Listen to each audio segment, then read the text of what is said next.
Hi friends, నేను TVR సత్యాన్ని మాట్లాడుతున్నాను. స్వామి వివేకానంద చెప్పిన సోదరిమణులారా లేవండి మేల్కొండిలో పార్ట్ 35లో రామనాళ్ళు ఇచ్చిన ప్రత్యుత్తరంలో పార్ట్ 2 చెప్తున్నాను. ఈరోజు నేను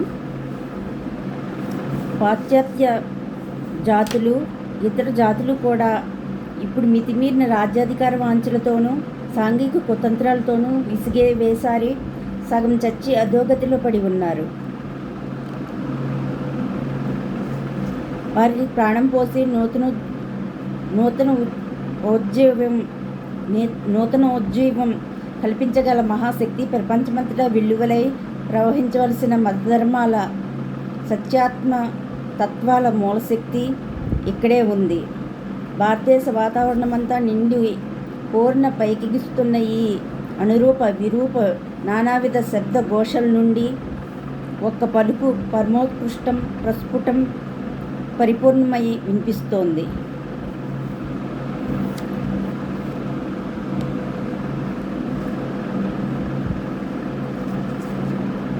అది త్యాగం అనే శబ్దం. త్యాగం చేయండి. భారతదేశ మత ధర్మాలన్నింటికీ ఇది మూలమంత్రం.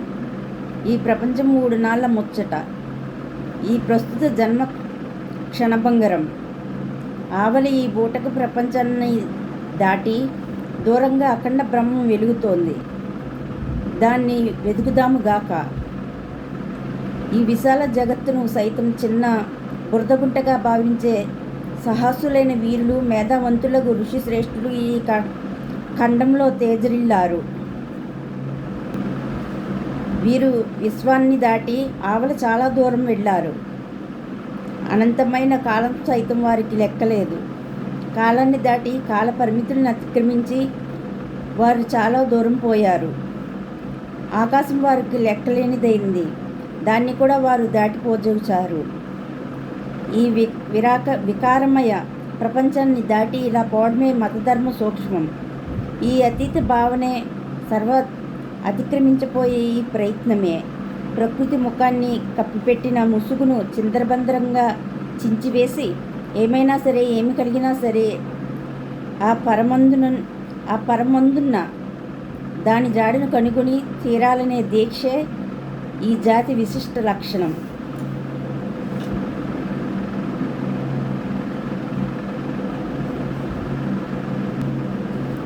ఇది మన పరమధర్మం. కానీ ఒక దేశంలో ప్రజలందరూ నిండి త్యాగం పూనజాలరనడం కూడా సత్యమే. అయినా త్యాగం పూనేవారికి ఉత్సాహం చేయదలిచితే అలా చేయడానికి మార్గం ఉంది. రాజకీయాలు గూర్చి, సంఘ పునరుద్ధరణ గూర్చి మీరు చేసే ప్రసంగాలు, ధనార్జనకు వాణిజ్యానికి ఉపకరించే మీ బోధలు ఇటువన్నీ బాతు వీపు మీద పోసే నీటిలాగా అప్పుడప్పుడే జారిపోతాయి. కాబట్టి మీరు ప్రపంచానికి బోధించవలసింది ఈ త్యాగతత్వమే. ఇక మనం కూడా నేర్చుకోవాల్సింది ఏమైనా ఉందా? ఈ ప్రపంచం నుండి మనం ఏమైనా గ్రహించవలసింది ఉందా? బహుశా ఒకంత భౌతిక శాస్త్ర జ్ఞానం, సంఘ నిర్మాణ కౌశలం, ప్రకృతి శక్తులను వశం చేసుకుని ప్రయోగాలు చేసే విధానం, స్వల్పాధారం నుండి ఘనతర ఫలం పొందగల యుక్తిని మనం కొంచెం నేర్చుకోవాల్సి ఉంటుంది. సరే, దీన్ని కొంతవరకు పాశ్చాత్యుల నుండి నేర్చుకుందాం.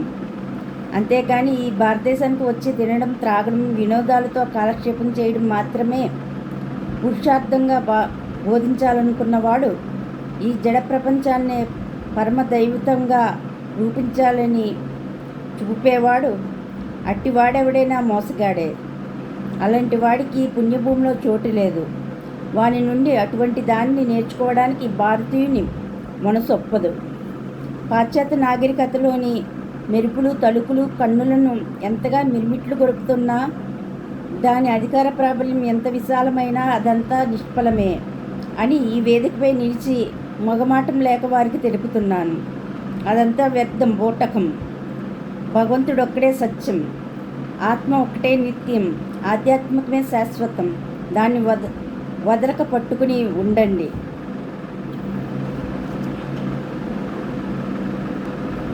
అయినా ఈ శ్రేష్ఠ సత్యాలను అవలంబించడానికి ఇంకా పక్వదశకు రానివారు మనలో అనేకులున్నారు. కాబట్టి మన అవసరాలను తగినంత ఒకంత ప్రాపంచిక భోగాలు అలాంటి వారికి కొంచెం ఉపయోగపడతాయేమో. ప్రతి దేశంలోనూ ప్రతి సంఘంలోనూ ఒక్క పొరపాటు కనబడుతోంది. ఈ విషయం బాగా తెలిసిన భారతదేశంలో సైతం ఆ పొరపాటే జరుగుతూ ఉండటం మిక్కిలి శోచనీయం. ప్రస్తుతం అర్హత లేని ప్రజలకు బలాత్కారంగా అత్యుత్తమ పారమార్థిక ధర్మాలను ఉపదేశించడం ఇటీవల ఆచారమైపోయింది. నా మార్గం ఈ మార్గం కాకపోవచ్చు. సన్యాసం భారతీయ జీవితానికి పరమాదర్శమని మీకందరికీ తెలుసు. ప్రతి వానికి మనశ్శాస్త్రాలు త్యాగాన్ని విధిస్తున్నాయి. ఈ ప్రాపంచిక భోగాలను అనుభవించిన ప్రతి హిందువు తన జీవితంలో వైరాగ్యాన్ని కూని తీరాలి. అలా చేయనివాడు హిందువే కాడు. తాను హిందువునని చెప్పుకోవడానికి వానికి అర్హత లేదు. ఈ ప్రపంచ భోగాల బూటకాన్ని అనుభవపూర్వకంగా తెలుసుకున్న తర్వాత వారిని త్యాగం చేయడం పరమాదర్శమని మనకు తెలుసు. ఈ జడ ప్రపంచంలో లోపల డొల్ల అని, దాని లోపలుండేది బూడిదే అని గ్రహించి విడిచివేసి వెనక్కి మరలాలి. మనసు ఇంద్రియాల వెంబడి చుడులు తిరుగుతూ వెలుపలికి పోతున్నది. ఆ మనస్సు అంతర్ముఖం కావాలి.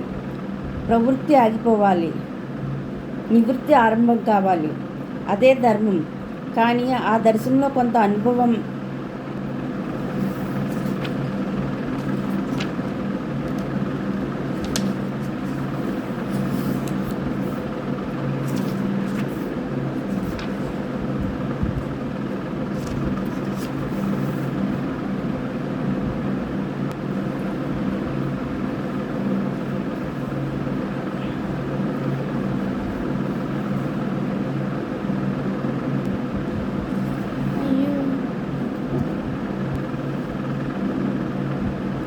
భారతదేశంలో మన ముందంజను నిరోధించే భయంకరమైన 2 ఆపదలు ఉన్నాయి. ఒకటి పూర్వాచారణ పరాయణత. ఇది 6 తలల భయానక జీవి లాంటిది. రెండోది ఆధునిక యూరప్ నాగరికత. ఇది లోతే సుడిగుండానికి పోలింది. ఈ రెండింటిలో ఈ పూర్వాచారణ పరాయణ అయితే మేలని ఒప్పుకుంటాను. యూరప్ వారి పద్ధతిని మాత్రం ఒప్పుకోజాలను. ఏలంటారా? పూర్వాచారాన్ని అనుసరించేవాడు తెలివి తక్కువవాడు కావచ్చు, మోటువాడు కావచ్చు. కానీ వానిలో పురుష లక్షణం ఉంది. వానిలో భక్తి ఉంది, బలం ఉంది. అతడు స్వతంత్రుడు. ఇక యూరోపియన్ పద్ధతిని అవలంబించేవాడో చంచలుడు, అస్వతంత్రుడు, గాఢ ప్రజ్ఞ శూన్యుడు. అతడు ఎక్కడ దొరికితే అక్కడ తన చేతికందిన భావాలను పోగు చేసుకొని వికటస్వరూపి అయి ఉంటాడు. ఈ భావాలను అతడు జీర్ణం చేసుకోడు. అవి వానిలో ఇముడవు, వానికి సరిపడవు. అతడు తన కాళ్లపై తాను నిలబడలేడు. వాని తలత గిరిగిరా తిరిగిపోతుంటుంది. వాని కర్మలకు సంకల్పశక్తి ఎక్కడిది? ఆంగ్లదేశీయులు దయచూచి వీపు తడితే వానికి చాలు. యూరోపియన్ల మెప్పు కోసం ఏవో కొన్ని సాంఘిక దురాచారాలను నోటికి వచ్చినట్లు తిట్టి తన సంఘ సంస్కరణ అభిమానాన్ని ప్రదర్శించుకుంటాడు. అతడు మన ఆచారాల్లో కొన్నింటిని చెడ్డవనడం కేవలం యూరోపియన్లు అలా చెబుతున్నారు కనుకే. అతడిచ్చే సమాధానము ఇంతే. నాకు ఇట్టివి గిట్టవు. నీ స్వశక్తి పైన ఆధారపడి నిలిచి చచ్చినా మేలే. ప్రపంచంలో పాపం ఏదైనా ఉంటే అది దౌర్బల్యమే. అన్ని విధాలైన దౌర్బల్యాలను తొలగించుకోండి. దుర్బలత పాపం, దౌర్బల్యతే మృత్యువు. ఈ దుర్బల చంచలాత్ములను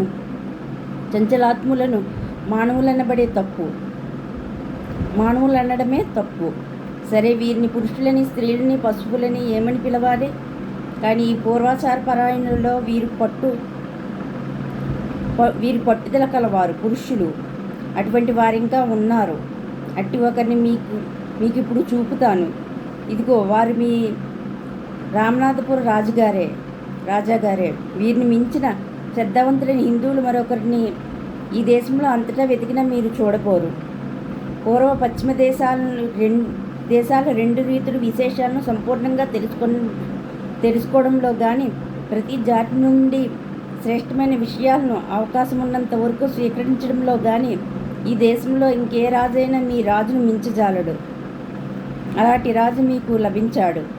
ఉత్కృష్ట జ్ఞానాన్ని పరిపూర్ణ శ్రద్ధతో తక్కువ జాతి నుండి అయినా స్వీకరించు. మోక్ష మార్గాన్ని పంచముని వల్ల లభించనున్న వానికి సేవ చేసి తెలుసుకో. రత్నంతో సమానమైన కన్య అంత్యజాతిలోని హీన కుటుంబంలో ఉన్న ఆమెను పెళ్లి చేసుకో. రత్నంతో సమానమైన కన్య అంత్యజాతిలోని హీన కుటుంబంలో ఉన్న ఆమెను పెళ్లి చేసుకో. అసమాన మహానీయమూర్తి ఉత్తమ ధర్మ స్మృతికర్త అయిన మనువు శాసనం ఈ విధంగా ఉంది. ఇది సత్యం. మీ కాళ్ళపైన మీరు నిలవండి. మీకు అలవి అయిన దాన్ని జీర్ణించుకోండి. ప్రతి జాతి నుండి జ్ఞానాన్ని స్వీకరించండి. మీకు మేలు కలిగించే దాన్ని పరిగ్రహించండి. అయినా మనం హిందువులం కాబట్టి సర్వము మన జాతీయ ధర్మాలకు లోబడే జరగవలసి ఉంటుంది. ప్రతి నరునికి ఒక జీవిత పరమార్థం ఉంది. అది వాని అనంతపూర్వ కర్మ ఫలితార్థం. మీలో ప్రతివాడు అత్యద్భుతమైన పిత్రార్జిత సంపదతో పుట్టి ఉన్నాడు. అది మీ భవ్య జాతీయ జీవనపు అఖండ పూర్వార్జిత కర్మఫలమే. లక్షల కొద్దీ మీ పితరులు మీ ప్రతి కార్యాన్ని కనిపెట్టి చూస్తున్నారని గ్రహించి జాగరూకులై మెలగండి. ప్రతి హిందూ బాలుడు పుట్టినప్పుడు తనతో తెచ్చుకునే నిర్ణీత కర్తవ్యం ఏది? బ్రాహ్మణ జన్మ గూర్చి మనువు ఏమని ధీరంగా ప్రతిజ్ఞ చేశాడో మీరు చదవలేదా? బ్రాహ్మణ జన్మ ధర్మం అనే దానాగారం రక్షణ కోసం అని ఆయన రాశాడు. ఈ మాట ఈ పుణ్యభూమిలో జన్మించే బ్రాహ్మణునికే కాక ప్రతి వానికి జీవిత పురుషార్థమని నేను చెబుతున్నాను. ధర్మం అనే దానాగారం రక్షణ కోసం అనే మాటను గుర్తుంచుకోండి. మన జీవితమందలి ఇతర సమస్యలని ఏకైక సూత్రానికి లోబడి ఉండవలసిందే. సంగీతంలో లయ సామరస్య సూత్రం కూడా ఇటువంటిదే. రాజకీయ అధికారం ప్రధాన జీవిత ధర్మంగా కల ఒక జాతి ఉండవచ్చు. ఆ ముఖ్య జీవిత ధర్మానికి వారి మతం, వారి సర్వము లోబడి నడవలసినవే. ఆధ్యాత్మ జ్ఞానం, వైరాగ్యం ప్రధాన జీవన ధర్మంగా కలిగి ఈ ప్రపంచమంతా బూటకం, ఉన్నాళ్ళు ముచ్చట అని ధర్మసూత్రంపై నడుస్తున్న మరో జాతి మన జాతి ఉంది. సర్వము ప్రకృతి శాస్త్రాలు కానీ, కళలు కానీ, భోగాలు కానీ, అధికారాలు కానీ, సంపదలు కానీ, పేరు కానీ, ప్రతిష్టలు కానీ ఆ ఒక్క ధర్మానికి లోబడిపోవలసినవే. భారతీయుని శీలంలోని రహస్యం ఇది. ప్రతి హిందూ శిశువుకు సహజమైన ఈ ఒక్క ప్రధాన ధర్మానికి, అంటే పారమార్థికతకు, జాతి పవిత్రతకు అతని సర్వస్వం లోబడవలసిందే. అదే వాని జాతీయ జీవనానికి కీలకం. ఆధ్యాత్మికత అనే జాతీయ జీవన స్రవంతిని తన సర్వస్వంగా పెట్టుకున్న పూర్వాచార పరాయణుడు ఒక పక్షంలో ఆధ్యాత్మికత సూత్రాన్ని విడిచి పాశ్చాత్యుల నుండి బిచ్చంగా కొనిన కృత్రిమ భావాలను అమూల్యంగా ఎంచేవారు ఇంకో పక్షంలో ఉన్నారు. వీరిద్దరిలో పూర్వాచారపరుడైన మొదటివాన్నే ఇక్కడున్న ప్రతివాడు అభిమానిస్తానడంలో నాకు సంశయం లేదు. ఎందుకంటే వానిలో మనం విశ్వాసం ఉంచవచ్చు. జాతి ధర్మం అనే పట్టుకొమ్మ వానికుంది కాబట్టి అతడు సజీవుడై నిలవగలడు. కానీ ఆ రెండవ పురుషునికో మరణమే గతి. ఎవనిదైనా ఆయువు పట్టు చలించినంత వరకు, వాని జీవక్రియ సురక్షితంగా ఉన్నంత వరకు, ఇతరములైన ఇంద్రియక్రియలకు హాని కలిగిన ప్రమాదం లేక ఆ వ్యక్తి బ్రతకగలుగుతాడు. వ్యక్తి జీవన విధంలోని మన జాతీయ జీవన ధర్మం సురక్షితంగా ఉండే వరకు మన జాతిని ఏదీ నాశనం చేయలేదు. కానీ నా మాటను గుర్తుంచుకోండి. ఆధ్యాత్మికను జారవిడ్చారంటే, దాన్ని ఆవల త్రోసివేసి పాశ్చాత్యుల ప్రాపంచిక నాగరికత వెంటబడ్డారంటే దాని ఫలితార్థంగా 3 తరాల్లో మీ జాతి వినాశనం చెందుతుంది. మీ జాతీయ భవంతి పునాదులు సడిలిపోయి మీ జాతి సర్వనాశనం అవుతుంది. ఓకే ఫ్రెండ్స్, నేను చెప్తున్న స్వామి వివేకానంద చెప్పిన సోదరిమణులారా లేవండి మేల్కొండిలో రామనాడులు ఇచ్చిన పత్రిత్రంలో పార్ట్ 2 అయింది. నెక్స్ట్ పార్ట్ 3 చెప్తాను. నేను చెప్తున్న ఈ లేవండి మేల్కొండలో ఏమైనా మిస్టేక్స్ ఉంటే దయచేసి నన్ను క్షమించండి. అలాగే నా ఛానల్ పేరు వెంకటా తాడి. మీకు నచ్చినట్లయితే నా ఛానల్ సబ్స్క్రైబ్ చేసుకోండి. అలాగే లైక్ చేయండి, షేర్ చేయండి, కామెంట్ కూడా చేయండి. Okay friends, thank you, bye.